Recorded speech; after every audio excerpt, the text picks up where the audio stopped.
Welcome back প্রিয় ছাত্রছাত্রীরা, আশা করি প্রত্যেকেই খুব ভালো আছো।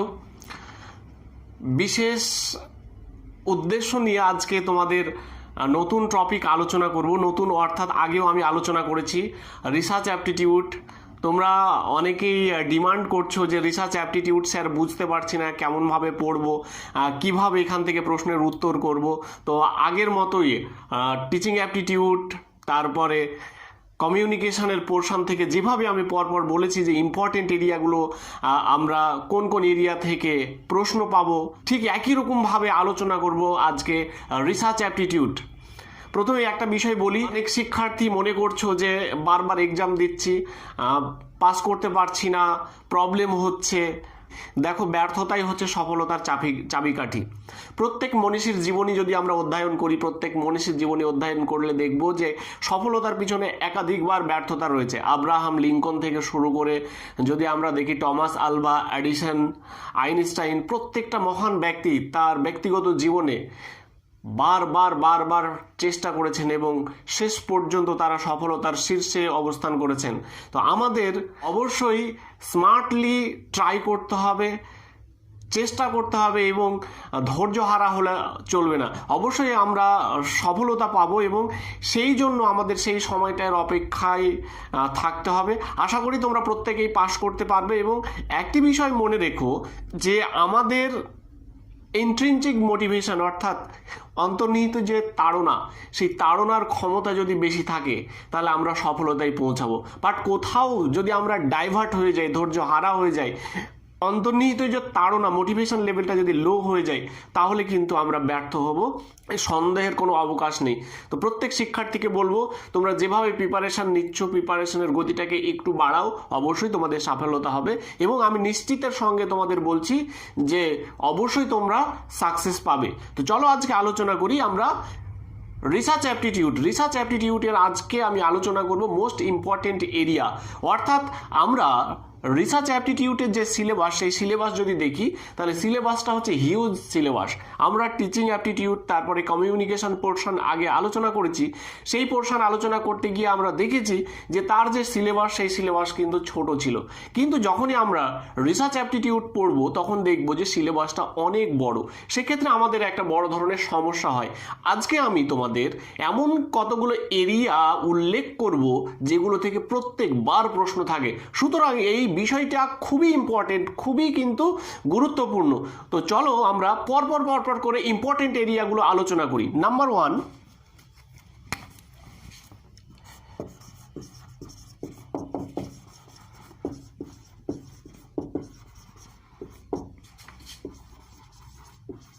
Most important area. নাম্বার 1 হচ্ছে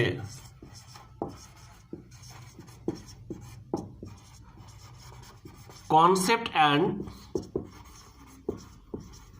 types of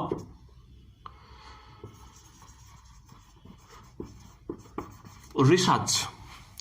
আমরা যে বিষয়টিতে প্রথম ফোকাস দেব সেটা হচ্ছে concept and types of research. Research এমন একটা এরিয়া, রিসার্চ এমন একটা টপিক, এমন একটি বিষয় যেখানে আমাদের কনসেপ্টটা ক্লিয়ার থাকতে হবে। অর্থাৎ কনসেপ্টের পাশাপাশি আমরা যদি দেখি যে রিসার্চের টাইপ থেকে প্রত্যেকবার একটা করে প্রশ্ন থাকছে। তো বিভিন্ন ধরনের শ্রেণী বিভাগগুলো আমরা ছোট ছোট করে ভাগ করে আলোচনা করব। সেগুলো আমরা ক্রমা অনুযায়ী পরপর আলোচনা করব। তো তোমরা যদি ভালো প্রিপারেশান নিতে চাও আমার সঙ্গে থাকো।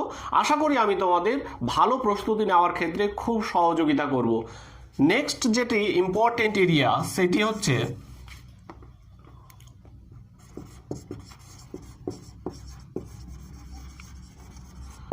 হাইপোথেসিস। আরেকটি ইম্পর্টেন্ট এরিয়া হচ্ছে হাইপোথেসিস। অর্থাৎ রিসার্চে আমরা যদি প্রসেসটা দেখি, প্রসেসের ক্ষেত্রে প্রথমে প্রবলেম আইডেন্টিফিকেশন, তার সেকেন্ড হচ্ছে review of relation literature, third number হচ্ছে হাইপোথেসিস। আমরা এই হাইপোথেসিস সম্পর্কে একটু ভালোভাবে জেনে নেব। অর্থাৎ হাইপোথেসিস থেকে আমরা প্রত্যেকবার একটা প্রশ্ন দেখি, তাহলে আমরা কি পড়বো? হাইপোথেসিসের কনসেপ্ট পড়বো, টাইপস অফ হাইপোথেসিস পড়বো, তারপরে one tail test two tail test মানে হাইপোথেসিস টেস্টিংটাও পড়বো।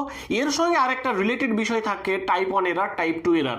আমরা বিগত দিনের যে প্রশ্নগুলো যদি দেখি বারবার এই এরিয়া থেকে প্রশ্ন থাকছে, সুতরাং অবশ্যই তোমরা হাইপোথেসিসটাকে একটু ভালো করে পড়াশোনা করবে। আর বিশেষ করে যাদের এডুকেশন সাবজেক্ট রয়েছে তারা তো অবশ্যই পড়বে, কারণ হাইপোথেসিস থেকে জেনারেল এবং সাবজেক্ট উভয় ক্ষেত্রেই তোমরা ভালো প্রশ্ন পেতে পারো। অবশ্যই পেতে পারো নয়, অবশ্যই ভালো প্রশ্ন পাবে। সুতরাং হাইপোথেসিসটাও হচ্ছে very very important area. Third number হচ্ছে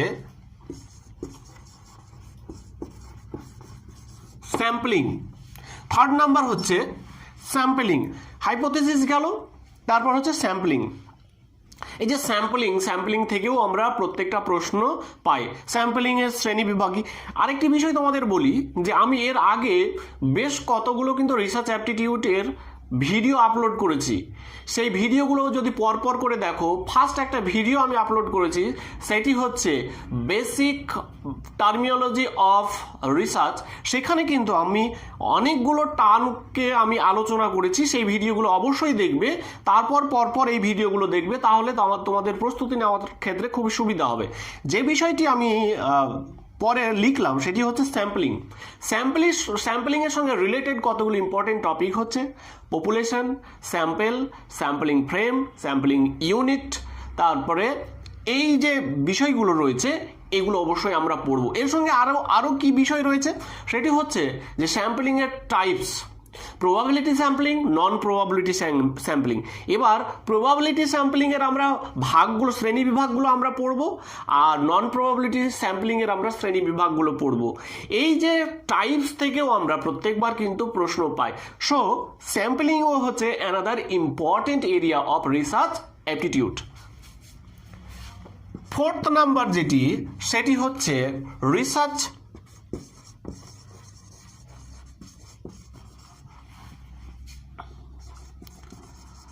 ethics and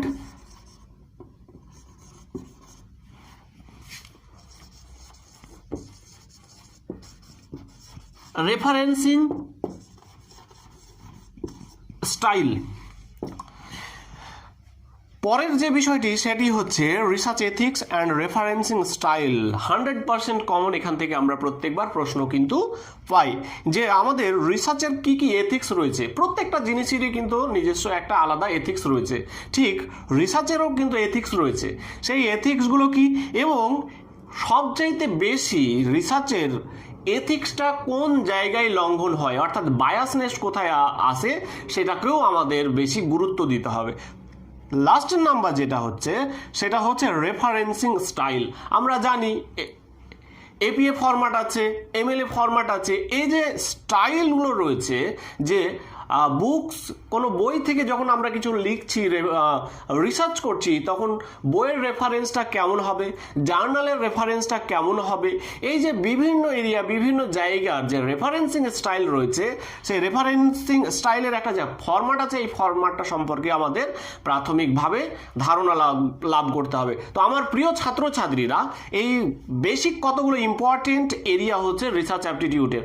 আমরা এই 4টি এরিয়া যদি ভালো করে পড়ি, সেই এরিয়া থেকে আমাদের কিন্তু প্রশ্ন 100% কমন পাবো, অর্থাৎ এই এরিয়া থেকে তো প্রশ্ন থাকবেই।